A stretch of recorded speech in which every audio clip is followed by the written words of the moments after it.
ఆయనను తల్లి గర్భమునందు పడినది మొదలుకొని నన్ను ప్రత్యేకించి తన కృప చేత నన్ను పిలిచిన దేవుడు, నేను అన్యజనులలో తన కుమారుని ప్రకటింపవలనని ఆయనను నా యందు బయలుపరపను అనుగ్రహించినప్పుడు మనుష్య మాత్రులతో నేను సంప్రదింపలేదు. దేవుడి మాటలు మనకు దీవెనగా చేయను గాక. ఆమేన్. అందరూ మాట్లాడుకుంటే ఆమేన్. ప్రియులారా, మంచిది. నేరుగా దేవుని వాక్యంలో నుంచుకున్న అమూల్యమైన విషయాలు జ్ఞాపకం చేసుకుందాం. మనం చదివినటువంటి గలతీయులకు రాసినటువంటి పత్రికలో ఈ మాట అపోస్తలుడైన పౌలు తన జీవిత కాలంలో రాసినటువంటి పత్రికలన్నిటిలో కంటే ఈ గలతీ పత్రిక చాలా శ్రేష్టమైనది, చాలా ప్రత్యేకమైనదిగా దేవుని లేఖనంలో ఉంది. ఎందుకు అంత ప్రత్యేకత, ఏంటి లేఖనంలో ఉన్నటువంటి ప్రత్యేకమైన విషయం అని ఆలోచన చేస్తే, ఈ గలతీ పత్రిక స్వయంగా అపోస్తలుడైన పౌలు తన చేతితో రాసినటువంటి పత్రిక. మిగతా ఏం రాయలేదంటే, మిగతా పత్రికలన్నీ తను చెప్తా ఉంటే మరొకరు రాశారు. మరొకరి సహాయం చేత రాసినటువంటి పత్రికలు మిగిలిన పత్రికలు. ఈ గలతీ పత్రిక మాత్రము తన చేతితో తన స్వహస్తాలతో రాసినటువంటి పత్రిక, మొదటి ప్రత్యేకత. కానీ దీనిలో మరొక ప్రత్యేకత ఏంటో తెలుసా అండి? ఈ గలతీ పత్రికలో ప్రార్థన చేయండి అని కానీ, వ్యక్తిగత భక్తి జీవితానికి సంబంధించిన విషయాలు కానీ ఇందులో ప్రస్తావించబడవు. మరి ఏంటి ఇందులో రాయబడినటువంటి విషయాలు అంటే, చాలా స్పష్టంగా ఈ గలతీలలో, ఈ గలతీ అనేటువంటి ప్రాంతంలో ఎక్కువ అన్యజనుల మధ్య దేవుడు తన సువార్తను ప్రకటింపజేసి పౌలు గారి ద్వారా అనేకమైన కార్యాలు జరిగించి సంఘాన్ని స్థాపించారు. అక్కడ ఉన్న వాళ్ళందరూ మ్యాక్సిమం చాలా ఎక్కువ మంది అన్యజనులే అంటారు, దేవుని ఎరగని వారే. అదేంటంటే మరి దేవుని ఎరగని వారిని కదా సువార్త అంటే కాదు. ఆనాటి కాలంలో యూదులు ఉండేవారు. యూదులు ఎవరంటే దేవుని ఆరాధించేవారే, ధర్మశాస్త్రాన్ని వెంబడించేవారు. వాళ్ళకి దేవుని సువార్తను ప్రకటించి యేసుక్రీస్తును వెంబడించేలాగా దేవుని యొక్క రక్షణ ప్రణాళికను వారికి అర్థమయ్యేలాగా పౌలు వాడబడ్డాడు. అంతేకాదు, అసలు దేవుడు ఎవరో తెలియని ప్రజలకు కూడా దేవుని సువార్తను ప్రకటించడానికి పౌలు గారిని దేవుడు వాడుకున్నాడు. ఆ క్రమంలో గలతీ ప్రాంతంలో ఉన్నటువంటి అన్ని జనులలో దేవుని సువార్తను అద్భుతంగా ప్రకటింపజేశాడు.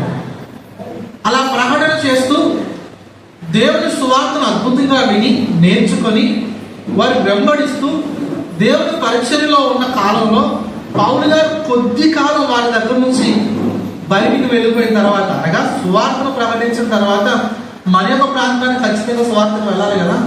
అలా ప్రాంతాన్ని విడిచి వేరొక ప్రాంతానికి వెళ్ళినప్పుడు వీళ్ళు తొందరగా వారి మధ్యలో విభేదాలు, మతపరమైనటువంటి భేదాలు వచ్చి దేవుని సువార్తలో నుంచి బయటకు వెళ్ళిపోయేటువంటి పరిస్థితులు ఏర్పడ్డాయి. ఆ మాటనే నేను ఈ మొదటి అధ్యాయంలో మీకు చూపగలుగుతాను. మొదటి అధ్యాయం 6వ వచనంలో, క్రీస్తు కృపను బట్టి మిమ్మల్ని పిలిచిన వారిని విడిచి భిన్నమైన సువార్త తట్టుకు మీరు ఇంత త్వరగా తిరిగిపోవడం చూడగా నాకు ఆశ్చర్యం అవుతున్నది అని. దేవునికి స్తోత్రం. ఎలా మాట్లాడతారు? నేను మీకు ఇంత చక్కగా దేవుని సువార్తను ప్రకటించాను, యేసుక్రీస్తును చూపించి మీకు దేవుని మాటలు ప్రకటింపజేశాను. నేను కొద్ది కాలం మీ మధ్యలో లేకపోగానే మీరు ఇంత త్వరగా ఈ సువార్తను విడిచి వేరే మార్గం వైపు, భేదం వైపు ఎలా వెళ్ళిపోయారు నాకేం అర్థం అవ్వట్లేదు, ఆశ్చర్యంగా ఉంది నాకు అంటాడు. దేవుని స్తోత్రం.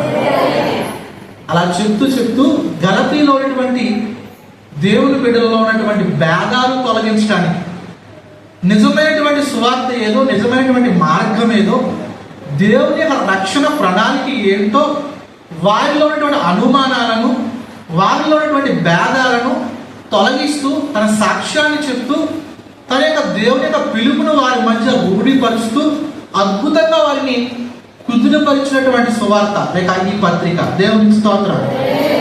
వారి భేదాలను సరిచేసి వాళ్ళు సరైన మార్గంలో పెట్టినటువంటి పత్రిక. అందుకే గలతీ పత్రిక చాలా శ్రేష్టమైనది.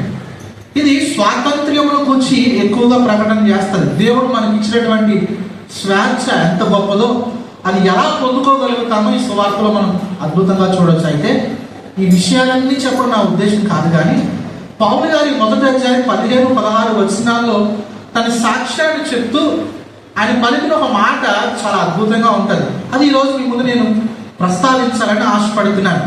పిల్లలు మనం చదువుకున్నటువంటి 16వ వచనాలు 15-16 వచనాల్లో పౌలు గారు మాట్లాడుతూ అంటారు, యేసుక్రీస్తు ప్రభువు లేక దేవాది దేవుడు నన్ను అన్ని జనులకు సువార్త ప్రకటింప చేయాలని నాలో తన కుమారుని బయలుపరపను అనుగ్రహించినప్పుడు, అనగా నా ద్వారా యేసుక్రీస్తు ప్రభువాన్ని అన్ని జనులకు చూపించాలనుకున్నప్పుడు నేను ఎవరిని సంప్రదించలేదు అంటాడు. దేవునికి స్తోత్రం. ఈ మాట చదువుకొని వెళ్ళిపోతే ఏమంత గొప్పగా కానీ విచిత్రంగా కానీ అనిపించదు, కానీ నేటి సంఘము ఖచ్చితంగా ఈ మాటను ఆలోచించి గ్రహించి ఇందులో రాయబడిన దాచబడిన దేవుని యొక్క ఆశను, దేవుని కోరికను, సంఘం పట్ల దేవుని ప్రణాళికను అర్థం చేసుకోవాల్సినటువంటి విషయం చాలా స్పష్టంగా రాయబడింది. ఏంటో మాట నేను త్వరగానే చెప్పేస్తాను. ప్రియులారా, పౌలు గారు అంటారు, దేవుడు తన కుమారుణ్ణి నాలో నుంచి అన్ని జనులకు చూపించాలనుకున్నాడు అని. దేవునికి స్తోత్రం. నా మాటలు మీకు అర్థమవుతున్నాయని ఆశిస్తున్నాను. ప్రియులారా, దేవుని యొక్క ఆశ ఏంటో తెలుసా? దేవుని యొక్క కోరిక ఏంటో తెలుసా? దేవుడు మనలో నుంచి తన కుమారుణ్ణి లోకానికి చూపించాలనుకుంటున్నాడు. దేవునికి స్తోత్రం. ఏంటండి? మనలో నుంచి, మన ద్వారా, మన బ్రతుకు ద్వారా, మన జీవితం ద్వారా దేవుడు తన కుమారుణ్ణి ఈ లోకానికి చూపించాలనుకున్నాడు. మీకు ఈ విషయం అర్థమైతే అమ్మ బాబు అన్నారు. దేవునికి స్తోత్రం. ఏమనాలండి? ఎందుకో తెలుసా? మాట ఇచ్చి తప్పిపోయే, ఎన్నిసార్లు గద్దించినా లోబడని, మాటి మాటికి ఏమంటే దిగజారిపోయే, జారిపోయే, తప్పటడుగులు వేసే మానవ మాతృలు అంటున్నా. నేను ఏమన్నానండి? మానవ మాతృలు అంటున్నా. కారణం మనిషి యొక్క జీవిత విధానాన్ని కోసం, మనిషి యొక్క బ్రతుకు కోసం దేవుడు లేకుండా చెప్తున్న మాటలు చాలా అద్భుతంగా ఉంటాయి. మనిషి యొక్క జీవితం ఒట్టి ఊపిరి లాంటిది అని, మనిషి జీవితం త్రాసు మీద ధూళి లాంటిది అని, మనిషి జీవితం నీటి బుడగ లాంటిది అని, మనిషి జీవితం ఏలిక లేని చేపలతో సమానమని, ప్రాకటి పురుగులతో సమానమని దేవుని లేఖనం చెప్తుంది. అవునంటారు కాదంటారు? ఎంత అల్పమైనది మనిషి జీవితం. చూడండి, లోపల మనం చాలా మందిని చూస్తున్నాం కదా. ఎలా చూస్తున్నాం? మన కళ్ళ ముందే చాలా ఆరోగ్యంగా తిరిగి, చాలా గొప్పగా బ్రతికి, మరుక్షణంలోనే కనుమరుగైపోతున్నటువంటి జీవితాలు ఎన్నో ఉన్నాయి లేదా? దేవునికి స్తోత్రం. గతించినటువంటి 3 దినాలు గడిచిన వారంలోనే ఈ పండగ సీజన్, ఏదైతే పెద్ద పండగ అనుకుని పండగ చేస్తుంటున్నారో ఆ పండగ సీజన్లోనే మన దరిదాపుల్లోనే, నేను ఎక్కడో విషయాలు చెప్పట్లేదు, మన దరిదాపుల్లోనే ఈ బంగారామపాలెం, ఈ ఎస్రాయవరం మండలంలోనే దాదాపుగా ఈ వారంలోనే 5-6 యవనస్తులు చనిపోయారండి. ఎంతమంది? ఉరిని చచ్చిపోయారనుకుంటారా? సముద్రాల్లోకి వెళ్ళి ఈత కొట్టడానికి ట్రై చేసి అందులో మునిగి యాక్సిడెంట్ల ద్వారా, మనం న్యూస్లో చూసిన విషయాలు చెప్తున్నానండి. నేను సొంతంగా చూసినవి కదా, న్యూస్లో నేను చదివిన విషయాలే. వాళ్ళు ఏమన్నా ముసలోళ్ళు అంటారా? యవన ప్రాయంలో ఉన్నటువంటి వ్యక్తులండి. వాళ్ళ ఇంట్లో వాళ్ళు ఏమైనా కలగన్నారంటారా? మా అబ్బాయి చచ్చిపోతారు అనుకున్నారంటారా? ఇప్పుడు మాత్రం అంటే తన జీవితకాలం అయిపోయింది. తన జీవితకాలం బ్రతికిసింది. ప్రభువు కోసం నమ్మకంగా బ్రతకాల్సినంత కాలం బ్రతికింది. తన సాక్ష్యాన్ని ప్రకటిస్తూనే ఉంది. దేవుడిచ్చిన ఆయుష్ అనుభవించింది. ఇక చివరి కాలం వచ్చింది, ప్రభు దగ్గరికి వెళ్ళిపోయింది. అందరికీ సంతోషమే. ఏదో ఒక రోజు ఖచ్చితంగా మనం కూడా అలాగా వెళ్ళాల్సిన వాళ్ళమే. కానీ వీళ్ళు, మనిషి జీవితం ఎంత అల్పమైందో తెలుసా అండి? దేవుడు లేఖనం చెప్తుంది, ఒకవైపు నుంచి వచ్చి మరోవైపుకు పోయి మరలా తిరిగి రాని గాలిలా ఉన్నాడు మనిషి జీవితం. దేవునికి స్తోత్రం. ఎంత అల్పమైనటువంటి మనిషి జీవితంలో దేవుడు తన కుమారుని చూపించాలనుకుంటున్నాడు. దేవునికి స్తోత్రం. విషయం అర్థమైతే దేవుడు ఎంత గొప్పడో, దేవుడు ఎలాంటి వాడో, దేవుని యొక్క శక్తి ఎంత గొప్పదో మనకు అర్థమైతే, ఏంటయ్యా నువ్వు నాలో కనబడాలనుకుంటున్నావా? నువ్వు నాలో ఇతరులకు కనిపించాలనుకుంటున్నావా? నీ కుమారుని నా ద్వారా ఇతరులకు కనిపించాలని కోరుకుంటున్నావా? నేను ఏమాత్రం యోగ్యత లేని వాడిని చెప్పుకోవాలి. దేవునికి స్తోత్రం. దేవుని కోసం ఆలోచన చేసి చూడండి. యేసుక్రీస్తు ప్రభు వారి యొక్క తండ్రి అయిన దేవుడు చెప్పినటువంటి మాటలు మనం ఎరుగుదాం కదా. ఆయన ఏమంటారు? యెషయా గ్రంథం 66:1 ఆకాశం నా సింహాసనము. ఏమన్నారు ఆయన? ప్రపంచంలో అన్నిటినీ మనుషుడు తన జ్ఞానం చేత కనుగొంటున్నాడు. అన్నిటినీ, ప్రతి చిన్న విషయాన్ని, చివరికి అంతరిక్షంలోకి వెళ్ళే మార్గాన్ని, గ్రహాలను, నక్షత్రాలను కనుగొంటున్నాడు. కానీ మనుషుడు కనుగోలేని విషయం ఏంటో తెలుసా? భూమి మీద నుంచి ఆకాశం ఎంత దూరంలో ఉందో చెప్పండి. ఎవరు చెప్తున్నాడండి? సూర్యుడు ఎంత దూరంలో ఉన్నదో చెప్తున్నాడు. చంద్రుడు ఎంత దూరంలో ఉన్నాడో చెప్తున్నాడు. ఏమంటే ఆ గ్రహాలు ఎంత దూరంలో ఉన్నాయో చెప్పడానికి ప్రయత్నిస్తున్నాడు. కానీ ఈ ఆకాశం అనేది ఎంత దూరం ఉందో ఏమని చెప్తాడు? శూన్యమేనండి అంటాడు. ఏమంటాడు? ఆకాశం అంటే ఏం కాదు, శూన్యమే, ఏమీ లేదు. దేవునికి స్తోత్రం. వీళ్ళారా ప్రభు అన్నారు, ఆకాశం నా సింహాసనం. దేవునికి స్తోత్రం. భూమి నా పాదపీఠము. దేవుని సైజు ఆలోచించేయండి ఒకసారి. ఆయన ఎంత గొప్పవాడో. ఆయన చేతిలో 7 నక్షత్రాలు ఉన్నాయి. ఏమున్నాయి? ప్రకటన గ్రంథంలో ఆయన యొక్క మహాదర్శనాన్ని చూసినటువంటి యోహాను భక్తుడు రాసిన మాటలు ఉన్నాయి కదా. ఆయన చేతులు ఏమున్నాయి? నక్షత్రాలు. మీకు అర్థమవుతుందా అండి? సూర్యుడు మనకు కనిపించే ఒక నక్షత్రం. సూర్యుడు మనకు దగ్గరగా ఉన్నా మనకు కనిపించే ఒక చిన్న నక్షత్రం. దాన్ని ఎవరైనా కొన్ని పట్టుకోవడానికి దాన్ని దగ్గరికి వెళ్ళడానికి ఎవరైనా ట్రై చేయగలుగుతారండి?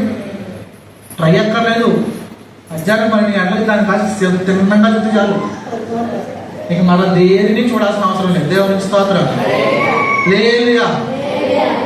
సూర్యుడు మనకు దగ్గరగా ఉన్నటువంటి ఆ నక్షత్రం దగ్గరికి వెళ్ళలేకపోతాం. దేవుడు తన కుడి చేత 7 నక్షత్రాలు పట్టుకున్నాడు. దేవునికి స్తోత్రం. ఇలాంటి నేను ఎందుకు ఈ మాటలు చెప్పడానికి ప్రయత్నిస్తున్నానంటే దేవుడు ఎంత గొప్పడో. దేవునికి స్తోత్రం. దేవుడు ఎంత గొప్పడో నీకు అర్థమైతే మనుషుడు ఎంత అనుకొని చెప్తాను. ఏమండి? భూప్రపంచంలో లేకపోతే ఈ సార్వత్రిక ప్రపంచంలో, ఈ విశ్వంలో కొన్ని వేల కోట్ల ఏమైనా నెబ్యులాస్ ఉన్నాయి. నెబ్యులాస్ అంటే సూర్యుడు, సూర్యుడు చుట్టూ 9 గ్రహాలు, సౌర కుటుంబం అంటాం. ఈ సౌర కుటుంబాలు కొన్ని వేల కోట్లు కలిస్తే ఒక పాలపుంత. ఏంటండి? అలాంటి పాలపుంతలు కొన్ని వేల కోట్లు కలిస్తే ఒక గెలాక్సీ. అలాంటి గెలాక్సీలు కొన్ని వేల కోట్లు కలిస్తే ఒక నెబ్యులా. అలాంటి కొన్ని వేల కోట్ల నెబ్యులాలతో కలిసిందే మహావిశ్వం. అర్థమవుతుందండి? ఈ విశ్వంలో ఇన్ని కోట్ల నెబ్యులాలో ఎక్కడో ఒక చోట, ఏదో మూలమే, ఎక్కడో ఒక గెలాక్సీలో, ఎక్కడో ఒక పాలపుంతలో, ఎక్కడో ఒక సౌర కుటుంబంలో ఈ భూమి ఉంది. అర్థమవుతుందండి? ఈ భూమిలో దాదాపుగా 276, 256 దేశాలు ఉన్నాయి. ఈ ప్రపంచంలో ఎన్ని దేశాలు ఉన్నాయి? 200. లెక్కకు వచ్చిన దేశాలండి. లెక్కలేని చాలా ఉన్నాయండి. లెక్కలో ఉన్నవి, అధికారికంగా ఉన్నవి 256, 276 ఉన్నాయి. అందులో ఒక దేశం మన భారతదేశం. అర్థమవుతుందండి? మన భారతదేశంలో 29 రాష్ట్రాల్లో ఒక రాష్ట్రం మనది ఆంధ్రప్రదేశ్. ఏమండి? ఆంధ్రప్రదేశ్లో ఉండే 26 జిల్లాల్లో ఒక జిల్లా మనది అనకాపల్లి జిల్లా. అనకాపల్లి జిల్లాలో ఏమంటే దాదాపుగా 48 మండలాలు ఎన్నో ఉన్నాయి. 48 మండలాలు, 46 మండలాలు. ఏమండి? అన్ని మండలాల్లో ఒక మండలం మనది ఎస్రాయవరం. ఎస్రాయవరం మండలంలో అధికారికంగా 46 గ్రామాలు ఎన్నో ఉన్నాయండి. 38 గ్రామాలు, 46 గ్రామాలు ఉన్నాయి. గ్రామాలు, పంచాయతీ చెప్పట్లేదండి, గ్రామాలు. ఏమండి? ఆ గ్రామాల్లో ఒక గ్రామం ఉప్రాపల్లి. ఉప్రాపల్లిలో 3000 ఇల్లు ఉంటాయండి. జనాభా ఊర్లు ఉన్నాయి, ఉన్నారు. 3000 ఉంటాయి కదా. 3000లో కుటుంబం నీది. ఈ కుటుంబంలో ఉండే 5, 6 ఒక మనిషి నువ్వు. ఇప్పుడు చెప్పండి, నీ స్థితి ఏంటి, దేవుని స్థితి ఏంటి? అర్థమవుతుందా కంపారిజన్? వీళ్ళారా, ఇంత దీన స్థితిలో, ఇంత బలహీనమైన స్థితిలో, ఎంత సూక్ష్మమైన స్థితిలో ఉన్న నీలో నుంచి దేవుడు ఇతరులకు కనబడాలనుకుంటున్నాడు. దేవుని స్తోత్రం. హల్లెలూయా. ఇది ప్రభు ఆశ, ఇది ప్రభు కోరిక, ప్రభు ప్రణాళిక. కొరింథీ 2వ పత్రిక 6వ అధ్యాయంలో మనం చూస్తాం కదా. ఆఖరి వచనాలు 18వ వచనంలో ప్రభు కోరిక ఏంటో తెలుసా? నేను వారి మధ్య నివసించాలనుకుంటున్నానని. దేవునికి స్తోత్రం. చూస్తారా మాట ఒకసారి? కొరింథీ ఆలయమై ఉన్నాము.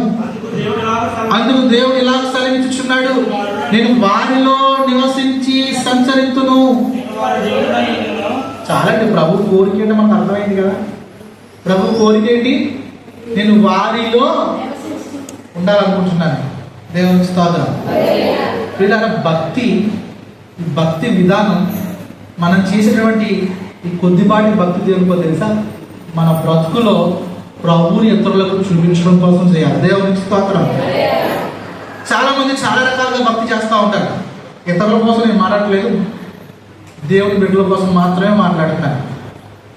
నువ్వు ఎందుకురా భక్తి చేస్తున్నావు అని అడిగితే ఒకప్పుడు ఒకరు ఏదో చెప్తాడు, మా ఇంట్లో సమస్యలు పోవాలని భక్తి చేస్తున్నానండి అని చెప్పేవాళ్ళు కొంతమంది. మా ఇంట్లో అక్కర్లు తీరిపోవాలి అని భక్తి చేస్తున్నానని చెప్పేవాళ్ళు కొంతమంది. మా పిల్లలకు మంచి భవిష్యత్తు కావాలండి అందుకే చేస్తున్నాను భక్తి అని చెప్పేవాళ్ళు కొంతమంది. మాకు సరైనటువంటి బ్రతుకు తెరువు కావాలి, మేము ఎలాంటి కష్టాలు అనుభవించకుండా సుఖంగా ఉండాలి అందుకు చేస్తున్నాం భక్తి అని చెప్పేవాళ్ళు కొంతమంది. ఏమండి, చాలా కొద్ది మంది చెప్తారు మేము ఆ మోక్షానికి వెళ్ళాలి, ఆ ప్రభుతో ఉండాలి, యుగయుగాలు ప్రభుని మా బ్రతుకులో కలిగి ఉండాలి, అందుకు మేము భక్తి చేస్తున్నాం అని చెప్పేవాళ్ళు ఆ కొద్ది మంది, చాలా తక్కువ మంది, 1%, 2% ఉంటారు. దేవునికి స్తోత్రం. కానీ ప్రభు కోరిక ఈ ఉదయకాల సమయంలో నేను మీకు జ్ఞాపకం చేస్తున్నాను. ప్రభు ఆశ ఏంటో తెలుసా? పౌలు గారి ద్వారా ప్రభు మనతో మాట్లాడుతున్నారు. ఇదిగో తన కుమారుణ్ణి మనలో నుంచి ఇతరులకు చూపించాలనుకుంటున్నాడు. దేవునికి స్తోత్రం. ఎలా? యేసుక్రీస్తు ప్రభు వారిని మన ద్వారా ఇతరులకు చూపించాలని ప్రభు కోరుకుంటున్నాడు. అనగా మనం చేసే ప్రతి పనిలో, మనం మాట్లాడే ప్రతి మాటలో, మనం బ్రతికే ప్రతి బ్రతుకు జీవిత విధానంలో మన ద్వారా దేవుణ్ణి, తన కుమారుణ్ణి ఇతరులకు దేవుడు చూపించాలనుకుంటున్నాడు. వీడారా నిజమైన భక్తులంటే ఎవరో చెప్పినా, నిజమైన భక్తులంటే ఎవరో చెప్పినా ఊరంట బయలుదేరి నేను యేసుప్రభు భక్తుని చెప్పుకుని తిరిగాడు కాదని. ఎవరిని చూసి ఇతడు దేవుని బిడ్డ అని చెప్పగలుగుతారో వాడు నిజమైన భక్తుడు. దేవునికి స్తోత్రం. వాడు తన నోటి ద్వారా ఒక్క మాట కూడా చెప్పకుండా, మాట అర్థమవుతున్నాయండి, తమ నోటి ద్వారా ఒక్క మాట కూడా చెప్పకుండా ఇతరుల ద్వారా సాక్ష్యాన్ని చెప్పగలిగే, సాక్ష్యాన్ని పొందగలిగే భక్తి విధానం కలిగిన వాడు అసలైన భక్తుడు. దేవునికి స్తోత్రం. మనం చెప్పుకొని తిరగాలి, ప్రభావ మేము దేవుని భక్తులు, యేసుప్రభు భక్తులు. మనకి ఎవరితో చెప్పాల్సిన అవసరం లేదండి. మన బ్రతుకు వాళ్ళకు తెలియాలి, వీళ్ళు దేవుణ్ణి ఎరిగిన వారని. అపోస్తల కార్యక్రమం 4వ అధ్యాయం 13వ వచనంలో మనం చదువుతాం. అక్కడ 2 భక్తులు ఉన్నారు. వారు నడిచి వెళ్ళిపోతూ ఉంటే, వాళ్ళు మాట్లాడే మాటలు చూస్తూ ఉంటే, వాళ్ళ జీవిత విధానాన్ని చూస్తూ ఉంటే చూసే వాళ్ళంతా కనిపించింది వీళ్ళు యేసుతో కూడా ఉన్నవాళ్ళు అని. దేవునికి స్తోత్రం. ఆ మాటలు చదవండి. 4వ అధ్యాయం 13వ వచనం.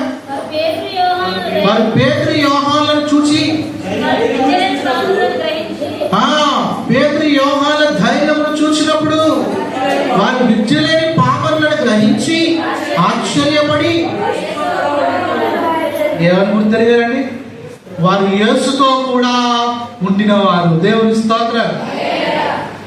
వీరు యేసు ప్రభుతో ఉన్నవాళ్ళు, యేసు ప్రభుని వెంబడించే వాళ్ళు, యేసు ప్రభు లక్షణాలు కలిగిన వారు, వీరు ప్రభువుని కలిగిన వారు అని వాళ్ళు చూసి చెప్పారండి. అలా చెప్పారు, వాళ్ళు చెప్పడం వల్ల చెప్పారండి.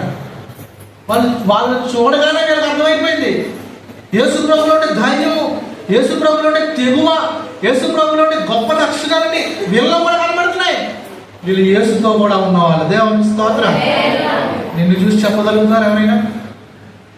ప్రియ విశ్వాసి, దేవుని బిడ్డ, ఉదయం ప్రభు నీతో మాట్లాడుతున్నారు. నువ్వు ఎంతకాలం భక్తి చేసావు అనేది ఇంపార్టెంట్ కాదు, నీలో ఎంతకాలం నువ్వు ప్రభుని ఇతరులకు చూపించగలుగుతున్నావు అనేది చాలా ఇంపార్టెంట్. దేవునికి స్తోత్రం. నేను ఒక దైవజనుని కోసం విన్నానండి, చూడలేదు, చెప్తున్నాను, విన్నాను. ఆయన ఒక ద్వీపంలో, అనగా చుట్టూ నీళ్ళుండి మధ్యలో భూభాగం ఉన్న, చూడండి, ఐలాండ్ ద్వీపం అనే ఒక సుదూర్ఘ ప్రాంతంలో దేవుడు సువార్త చెప్పడానికి వెళ్ళాడు. వెళ్ళి సువార్త చేసి సువార్తను ప్రకటించి అక్కడ చాలా మందిని ప్రభువు కోసం రక్షించి వాళ్ళ భాష నేర్చుకొని వాళ్ళ భాషలో బైబిల్ ట్రాన్స్లేట్ చేసి వాళ్ళకి దేవుని విషయాలు చెప్పి ప్రభు ప్రేమను వారికి చూపించి అనేకులను ప్రభువులోని నడిపించి చివరికి చనిపోయాడు. చనిపోయిన తర్వాత ఆయన బ్రిటిష్ దేశానికి చెందినవాడు. ఎక్కడ చనిపోయి తిరిగి వాళ్ళ దేశానికి తీసుకెళ్ళిపోతాడు. అలా తీసుకెళ్ళిపోతున్నప్పుడు ఆయన చెప్పాడు, నేను చనిపోయిన తర్వాత నన్ను ఇక్కడ నుంచి తీసుకెళ్ళిపోతారు కదా, అయితే ఒక పని చేయండి, నా గుండెను తీసి ఈ ద్వీపంలోనే పాతి పెట్టేయండి. ఎక్కడ నా శరీరాన్ని తీసుకెళ్ళిపోండి, నా గుండెకాయని మాత్రం, ఎందుకో తెలుసా, ఈ ద్వీపం కోసమే నా హృదయం అంతా తప్పించింది. ఈ ద్వీపంలో ఉన్న వ్యక్తులందరూ మారడం కోసమే నేను చాలా కష్టపడ్డాను, కాబట్టి నా హృదయం ఇక్కడే ఉంది అని చెప్పడానికి నా గుండెకాయ తీసి ఇక్కడ కప్పినాడు. చాలా మంది ఎంత వ్యతిరేకించిన అలాగే చేశారు. ఆయన గుండెకాయ తీసి ఆ ద్వీపంలో కప్పెట్టేశారు. ఆయన శరీరాన్ని తీసుకెళ్లి వాళ్ళ దేశంలో సమాధి చేశారు. కొన్ని నెలలు పోయిన తర్వాత మరొక దైవజనుడు వచ్చి అదే ప్రాంతంలో సువార్త చేస్తున్నాడు. సువార్త చేసి యేసు ప్రభు వారి కోసం చెప్తున్నాడు. ఏమన్నా తెలుసా, అయ్యా యేసు ప్రభు చాలా మంచోడు, చాలా ప్రేమ గలవాడు, ఆయన అద్భుతమైన కార్యాలు చేస్తాడు, ఆయన స్వస్థ కార్యాలు చేస్తాడు, ఆయన చాలా ప్రేమిస్తాడయ్యా అని ఆయన ప్రేమ కోసం యేసు ప్రభు లక్షణాల కోసం చెప్తా ఉంటే ఆ దీపంలో ఉన్నటువంటి ఆ వ్యక్తులందరూ ఆయన దగ్గరకు వచ్చి నువ్వు యేసు ప్రభువుని చూసావన్నారంట. ఏమన్నారండి?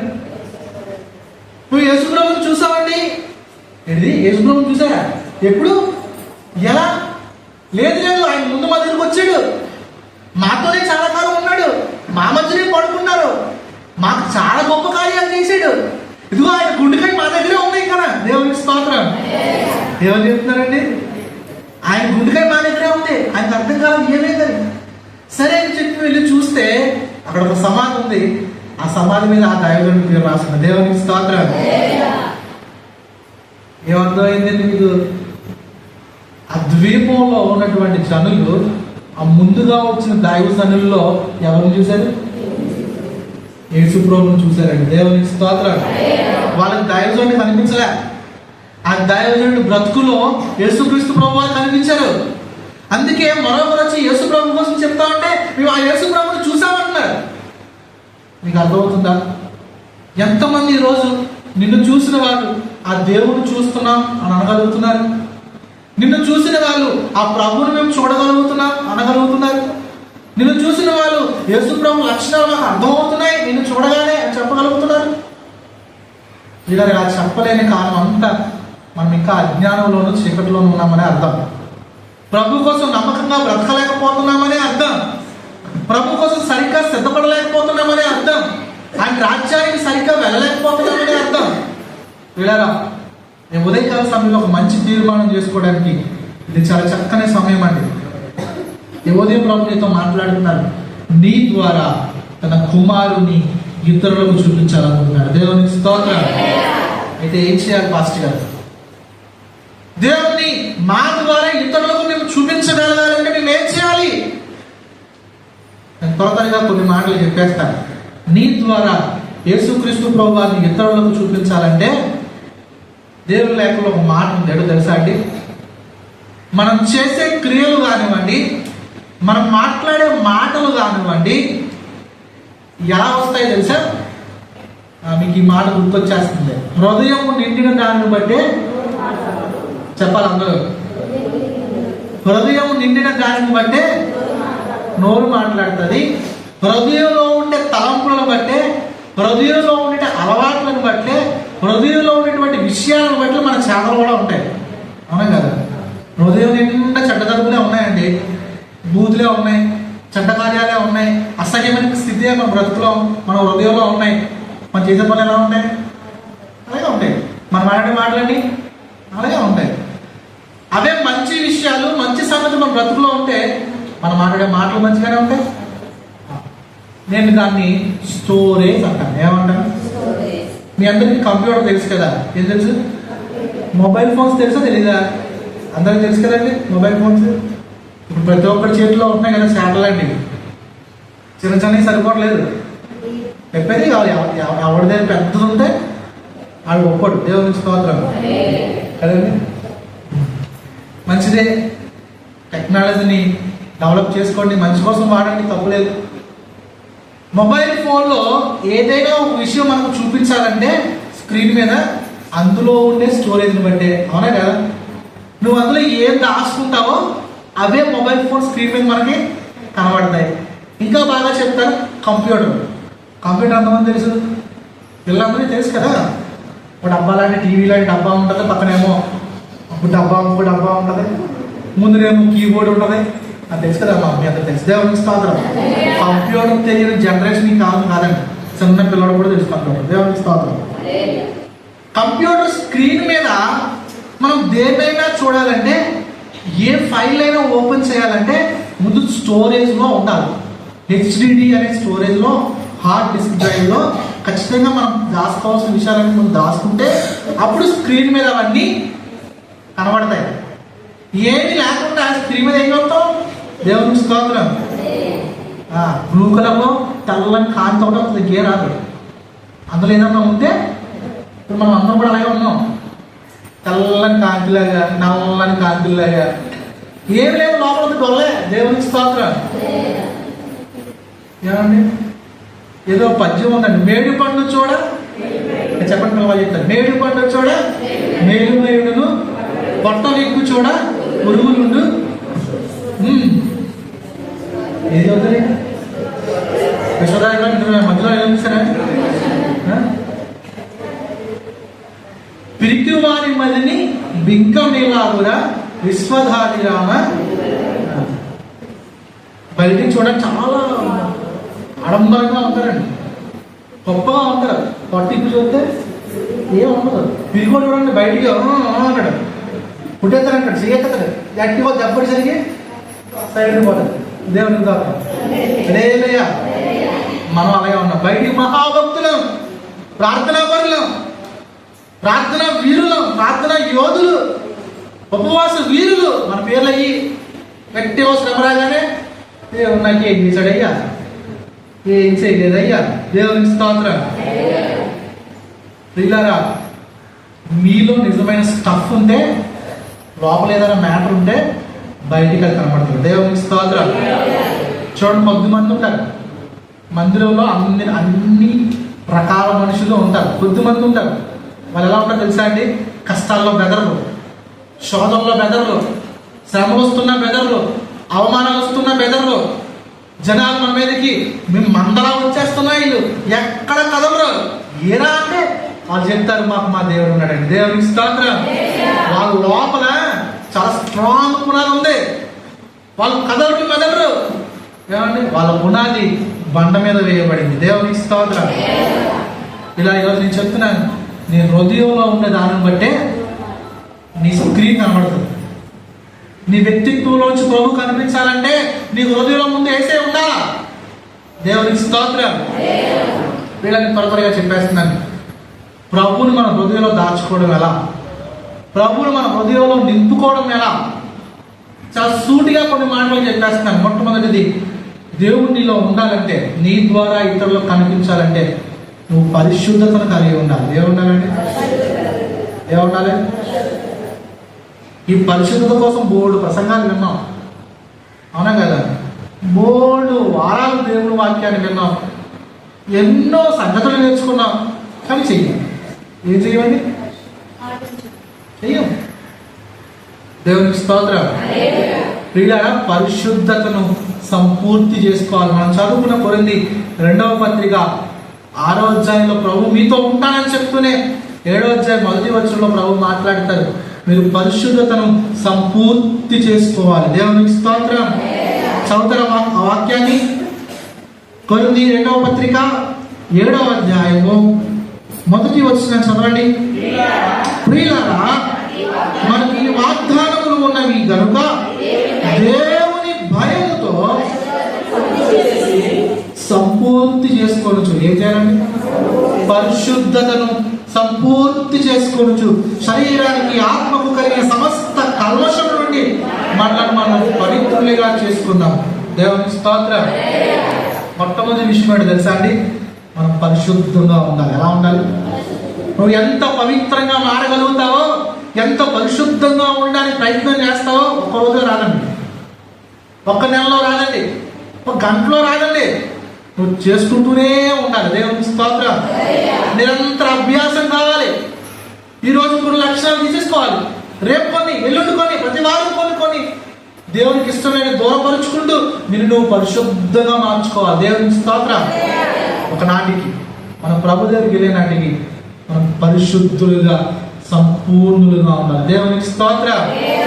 ఇది నిరంతరం చేయాల్సిన పని. అందుకు పరిశుద్ధంగా ఉండడం కోసం మనం చేయాల్సిన పని అంటే తెలుసా? దేవుని వాక్యాన్ని ధ్యానించాలి. దేవునికి స్తోత్రం. దేన్ని మనం చదువుతాం 119 కీర్తన 8వ వచనంలో, ఎవరు దేవుని చేత తమ నడుచును శుద్ధి చేసుకుంటారు, దేవుని వాక్యాన్ని చాలా జాగ్రత్తగా చూచుకోవడం చేతనే కదా. సొంత మాట అనుకుంటున్నారా? చూడండి, కీర్తన గ్రంథం 119వ కీర్తన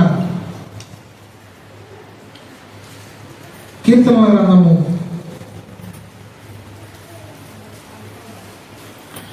119వ కీర్తన చదువుతున్నారా? 9వ వచనం, యవ్వనస్తులు దేని చేత తమ నడకను శుద్ధి చేసుకుంటారు, నీ వాక్యమును బట్టి దాన్ని జాగ్రత్తగా చూసుకోవడం చేతనే కదా. దేవుని స్తోత్రం. ఎవరు దేవుని వాక్యాన్ని జాగ్రత్తగా చదువుతారో వారి హృదయం శుద్ధి చేయబడుతుంది. అంతేకాదు యేసుక్రీస్తు ప్రభువు తను తాను అప్పగించుకున్నది, తను తాను అర్పించుకున్నది ఎందుకో తెలుసా? దేవుని ఎదుట, ఆయన సింహాసనం ఎదుట మనం పవిత్రులుగా మచ్చ అయినను, దాగైనను, కళంకమైనను, అట్టిగా మరి ఏదైనా లేక పరిశుద్ధంగా మనం ఆయన నిలవబడాలని వాక్యము చేత మనల్ని ఉదక స్నానం చేయిస్తాడు. ఎఫెసీ పత్రిక 5వ అధ్యాయంలో ఈ మాటలు రాయబడి ఉన్నాయి. దేవుని స్తోత్రం. ఏం చేయాలి? మనం పవిత్రులుగా చేసుకోవడం కోసం దేవుని వాక్యాన్ని నిరంతరం ధ్యానిస్తూనే ఉండాలని. నిరంతరం ఎవరు ఎక్కువ దేవుని మాటలు ధ్యానిస్తారో, ఎవరు ఎక్కువ దేవుని మాటలు హృదయంలో పెట్టుకుంటారో వారిలో పరిశుద్ధత ఉంటుంది. దేవునికి స్తోత్రం. ఎందుకు తెలుసా? ఎవరి హృదయంలో దేవుని వాక్యం ఉంటుందో అక్కడ పాపం ఉండదండి. ఏముండదు? ఎవరి హృదయంలో దేవుని వాక్యం ఉండదు వాడి హృదయంలో పాపం ఉండదు. ఎవరి హృదయంలో అయినా పాపం ఉంటుందంటే దేవుని వాక్యం లేదని అర్థం. కాబట్టి ప్రియులారా, మొట్టమొదటిది ప్రభు మనలో ఉండాలి అంటే, మనలోని చిత్రంలో కనిపించాలంటే పరిశుద్ధత కావాలి. అందుకు దేవుని వాక్యాన్ని ధ్యానించాలి. ఏం చేయాలి? ఎంత ఎక్కువ దేవుని వాక్యాన్ని ధ్యానిస్తావు, అయ్యా మాకు చదువు రాదండి, మేము మరి ఎలాగా అంటున్నారేమో. దేవుని వాక్యాన్ని వినండి. వినే సాధనాలు చాలా వచ్చాయి. టీవీలో దేవుని వాక్యాన్ని ప్రకటిస్తున్నారు, మొబైల్స్లో దేవుని వాక్యం వస్తుంది. దేవుని వాక్యాన్ని వినొచ్చు, చూడొచ్చు. ఏమండి, అనవసరమైన చూడకుండా ఇది చూడండి. దేవుని స్తోత్రం. దేవుని వాక్యం చేత బ్రతుకుని నింపుకోండి, అప్పుడు పరిశుద్ధులుగా మార్చబడతాం. దేవుని స్తోత్రం. హల్లెలూయా. మొట్టమొదటిది మనం పరిశుద్ధం కావాలి. రెండవది తెలుసా అండి, దేవుని సన్నిధిలో మనకు ఉండాల్సిన రెండవ ప్రాముఖ్యమైన లక్షణం ప్రభు మనలో ఉండడానికి క్రమశిక్షణ అండి. ఏంటండి? అందరూ చెప్పండి ఒకసారి. క్రమశిక్షణ. ఈ మాట మీకు బాగా తెలుసు. క్రమశిక్షణ అనగానే స్కూల్ పిల్లలు అనుకుంటారు చాలా మంది. ఏమనుకున్నారండి? క్రమశిక్షణ అనగానే స్కూల్ క్రమశిక్షణగా ఉంటారా, స్కూల్కి వెళ్తున్నాం కదా అని అడుగుతాం పిల్లలు. క్రమశిక్షణ స్కూల్ పిల్లలకే కాదండి, ప్రాణంతో ఉన్న ప్రతి వారికి. దేవునికి స్తోత్రం. ప్రభు అన్నాడు, అక్రమము చేయు వారులారా నా ఎదురు నుండి పొండి అన్నాడు. అన్నారు లేదు? అక్రమము అంటే క్రమము లేనిది అని, క్రమశిక్షణ లేనిది అని, సరిగ్గా బ్రతకనిది అని. ఇలా నేను జ్ఞాపకం చేస్తున్నాను, ప్రభు మనలో ఉండాలంటే క్రమముగా ఉండాలి. ఎలా ఉండాలి? క్రమశిక్షణతో ఉండాలి. ఎలా క్రమశిక్షణ అంటే, అయ్యా నేను చాలా పంక్చువాలిటీ అండి, చాలా పర్ఫెక్ట్, నేను చాలా క్రమశిక్షణగా ఉంటాను. చెప్పితే సరిపోదండి, చూపించాలి. ఏం చేయాలి? బ్రతుకులో లేవడంలో, తినడంలో పంక్చువాలిటీగా ఎవరు బాగా అనిపిస్తారు అండి? చెప్పండి, ఎవరు బాగా అనిపిస్తారు? ఆర్మీ వాళ్ళండి. ఎవరు? ఆర్మీ వాళ్ళండి. వాళ్ళ డ్యూటీలో వాళ్ళు చేసే సర్వీస్ 15 సంవత్సరాలు 20 సంవత్సరాలు ఆ సర్వీస్లో వాళ్ళు క్రమంగా లేవడం, క్రమంగా తిరగడం, ఒక పద్ధతి ప్రకారంగా బ్రతుకును అలవాటు చేసుకోవడం వల్ల ఆ rest of the life, duty అయిపోయిన తర్వాత కూడా, రిటైర్మెంట్ వచ్చేసిన తర్వాత కూడా వాళ్ళు బ్రతికే కాలం అంతే క్రమంగా ఉంటారండి. ఎక్కడో ఒకరిద్దరు ఉండరులేండి, అందరి కోసం చెప్పట్లేదు, నేను జనరలైజ్ చెప్తున్నాను.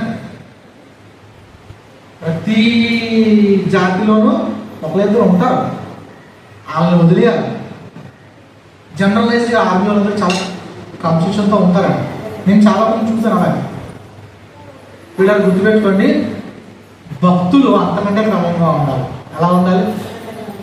భక్తులు అంతకంటే క్రమంగా ఉండాలండి. ప్రభు దాన్ని ఏమంటారు, సహించలేదేంటో తెలుసా? ప్రభు సహించలేదేంటో తెలుసా? అక్రమం అంటే. అక్రమంగా ఉండేవాళ్ళు, దాశకారితనంతో ఉండేవాళ్ళు దేవుడికి నచ్చలేదు. అసలు బయటకు ఒకలాగా లోపలికి ఒకలాగా మనుషుల కోసం భక్తి చేసి ఇది దేవుడికి నచ్చదండి. దేవునికి స్తోత్రం. ప్రభు అంటారు, అక్రమము చేయవాళ్ళారా నా దగ్గర నుంచి పొండి అంటారు. దేవునికి స్తోత్రం. మన భక్తి మనుషుల కోసం కాదండి, దేవుని కోసం చేయాలి. ఎవరి కోసం చేయాలి? మనుషుల కోసం కాదండి. మనుషులు ఏమనుకుంటారో, పాస్టర్ గారు ఏమనుకుంటారో, పక్కన వాళ్ళు ఏమనుకుంటారో నీకు అనవసరం. నీ దేవుడు ఏమనుకుంటాడో నువ్వు ఆలోచించాలి. దేవుని స్తోత్రం. క్రమశిక్షణ కోసం తెలుసా? నన్ను నా దేవుడు చూస్తున్నాడు, నేను నా దేవుని కోసం భక్తి చేయాలి అనుకున్నప్పుడే క్రమశిక్షణ వస్తుందండి. దేవునికి స్తోత్రం. లేదా పిల్లలు చూడండి, హెడ్ మాస్టర్ స్కూల్లో ఉన్నప్పుడే ఎలా ఉంటారు? చాలా పర్ఫెక్ట్గా ఉంటారు, అలా చేయరు, విన్ డ్రాప్ అయ్యింది. హెడ్ మాస్టర్ ఇలా రాలేదురా అంటే అది మరి కోతులు మోకైపోద్ది స్కూల్ అంతా. దేవునికి స్తోత్రం. స్ట్రిక్ట్గా ఉండి సార్ లేకపోతే కోతులు మోకే కాదండి. దేవుడు చూస్తున్నాడు అనే విషయం నీకు ఇప్పుడు అర్థం కావాలి. ప్రభు నన్ను చూస్తున్నారు, ప్రభు నన్ను గమనిస్తున్నారు, ప్రభు నాతోనే ఉండాలనుకుంటున్నారు, ప్రభు నాలో ఉండాలనుకుంటున్నారు, నా ద్వారా ఇతరులు కనబడాలనుకుంటున్నారు అని నీకు అర్థమైందే క్రమశిక్షణగా ఉంటాం. ఎలా పడితే అలా ఉందాం, ఎక్కడ పడితే ఎక్కడికి వెళ్ళం, ఏ మాట పడితే ఆ మాట మాట్లాడడం, ఎవరితో పడితే వాళ్ళు సాంగత్యం చేయం, ఈ లోక పద్ధతులు వెంబడించం. మొర్దుకై జ్ఞాపకం చేసుకోండి ఒకసారి. అతను ఉన్నది పరాయి దేశంలో, అన్యుల దేశంలో, బానిసగా ఉన్న దేశంలో ఉన్నాడు. ఏమండి? ప్రతికూలమైన పరిస్థితుల మధ్య ఉన్నాడు. అయినా సరే నేను యూదులను కనుక ఎవరు పడితే వాళ్ళకి మోకాలేనాడు. దేవునికి స్తోత్రం. నేను ఆ దేవుని యూదులు తప్ప ఇంకెక్కడ మోకాలేను. అతనికి అర్థమైంది నేను యూదులను అని. నీకు అర్థం కావట్లేదు నువ్వు దేవుని బిడ్డవని, దేవుడు నీ ద్వారా ఇతరులు కనబడాలనుకుంటున్నాడని నీకు అర్థం కావట్లేదు. అర్థమైతే యు మస్ట్ మెయింటైన్ డిసిప్లైన్. నువ్వు ఖచ్చితంగా డిసిప్లిన్ మెయింటైన్ చేయాలి, క్రమశిక్షణ మెయింటైన్ చేయాలి. మూడో విషయాన్ని చెప్పేస్తున్నాను జాగ్రత్తగా వినండి. ప్రభు నీలో ఉండాలంటే you should have proper dedication. నీకు సరి అయిన సమర్పణ ఉండాలి. ఏముండాలండి? అందరూ చెప్పండి ఒకసారి. సమర్పణ ఉండాలి. యేసుక్రీస్తు ప్రభు చెప్పిన మాట చూడండి, లూకాసు వార్త 9వ అధ్యాయం 23వ వచనం. లూకాసు వార్త 9వ అధ్యాయం. మరియు అందరితో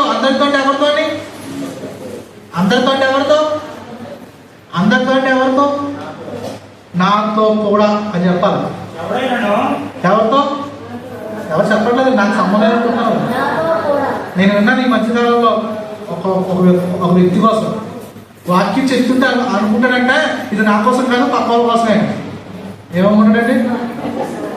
అనుకుంటాడంటే అలాగే నా కోసం కాదు, నాకు సంబంధించింది కాదు అనుకుంటాడు. పక్కోడి కోసం, వాళ్ళ కోసం, వీళ్ళ కోసమే, వాళ్ళ ఆవిడ కోసమే, ఇద్దరు కోసమే. ఏ వాక్యం చెప్పినా ఇలా ముగంటారు అన్నమాట, నాకు కాదనుకుంటాడంట. ఇప్పుడు చెప్పండి, ప్రభు వారు ఎవరు చెప్తున్నారు? అందరితో అంటే నాతో కూడా. ఏమని చెప్తున్నారు చదవండి. ఎవరైనా నన్ను వెంబడించాలనుకుంటే తన్ను తాను ఉపేక్షించుకొని ప్రతి దినము తన సిలువను ఎత్తుకొని నన్ను వెంబడించాలి. దేవునికి స్తోత్రం. అందరూ చెప్పండి ఒకసారి.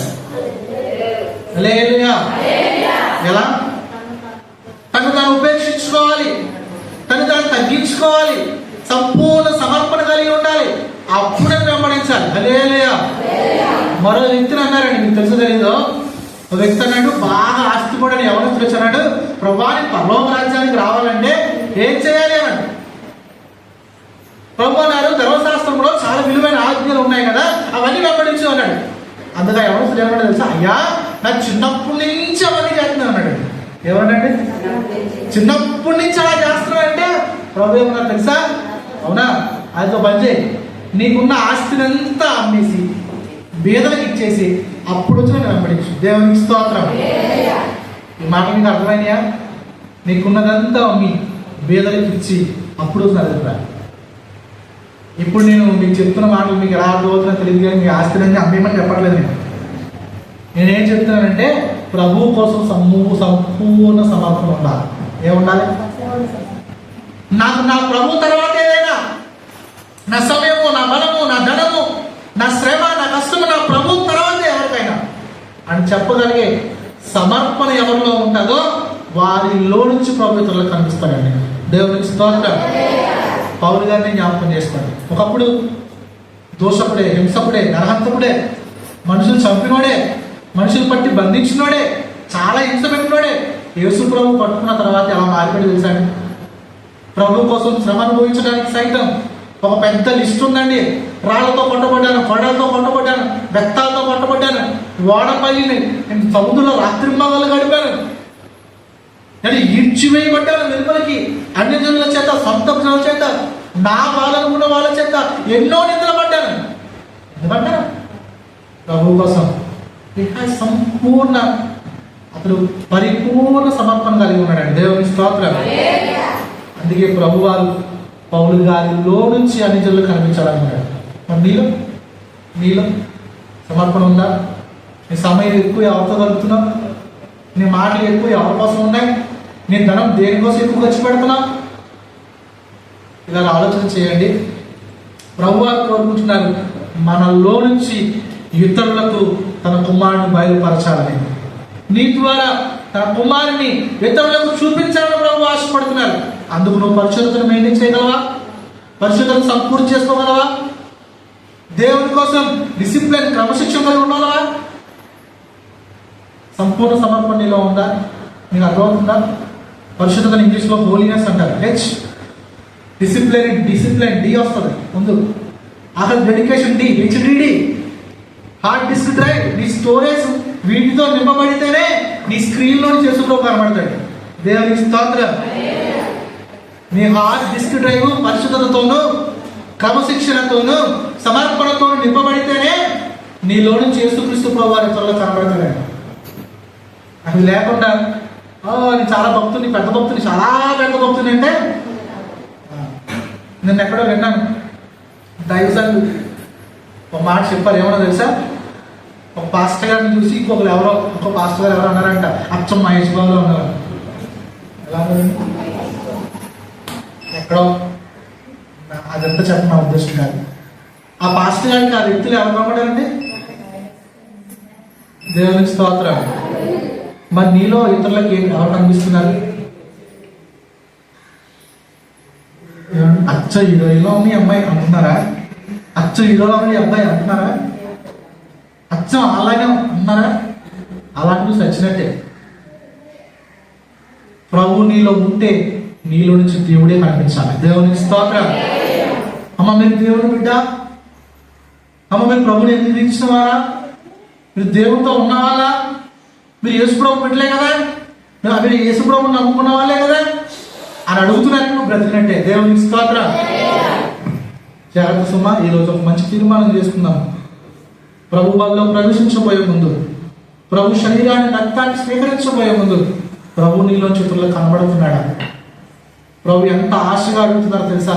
నీలో నుంచి ఇతరులకు ప్రభు కనిపించాలనుకుంటున్నారు. నీలో నుంచి, ఈ పనికిమాల శరీరంలో నుంచి, ఈ పనికిమాల బ్రతుకులో నుంచి దేవుడు ఇతరులకు కనబడాలనుకుంటున్నాడు. అందుకు నువ్వు ఈ పనికిరాని స్థితిని ప్రయోజనకరమైన స్థితిగా మార్చడం కోసం పరిస్థితులను మంత్రించాయి. క్రమశిక్షణ అలవర్చుకో. ప్రభు కోసం సంపూర్ణ సమర్పణ కలిగి ఉండు. అప్పుడు దేవుడు ఖచ్చితంగా నిన్ను నీ ద్వారా ఇతరులకు కనబడతాడు. కాబట్టి ప్రియులారా ఆలోచన చేద్దాం. ఆరాధన సమయంలో ఆ స్థితిలో ఉన్నామో లేదో, అలా ఆలోచిస్తున్నామో లేదో, అలాంటి భక్తి జీవితాన్ని కలిగి ఉన్నామో లేదో. పౌలు గారు చెప్పారు, నాలో యేసుక్రీస్తు ప్రభువారు బయట కనబడాలని, నాలో నుంచి ఇతరులకు కనిపించాలని ప్రభు ఆలోచించినప్పుడు, నాకు అనుగ్రహించినప్పుడు నేను ఇంకెవ్వరిని సంప్రదించలేదు. ఏమనండి? మనం మాత్రం సంప్రదిస్తాం. ఏమన్నా దేవుని కార్యం పెట్టాలన్నా, కుటుంబ ప్రార్థనలు పెట్టుకోవాలన్నా, కృప కూడా ఏం బిల్లే పెట్టుకోమంటారా? ఎంత సక్సెస్ అవుతుంది. దేవునికి స్తోత్రం. దేవుడు పని చేయడానికి ఇతరులు సంప్రదించాల్సిన అవసరమే లేదండి.